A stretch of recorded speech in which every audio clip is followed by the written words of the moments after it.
gulo ang ating bayan. Magulo ang gobyerno, corruption, magulo ang ating mga daan. Our neighborhood is in jeopardy. Mas droga.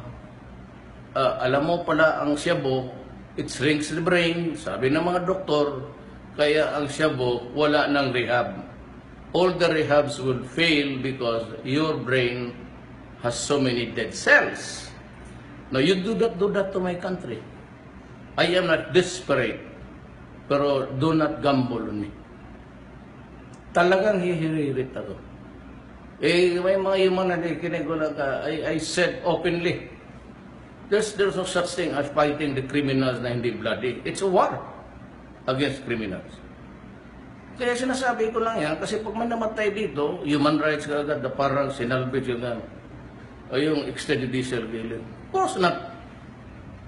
Hindi trabaho ng lalaki yun, patay ng ano. Pero pag meron ka and you are into it, you better fight because I'm there to really to kill you.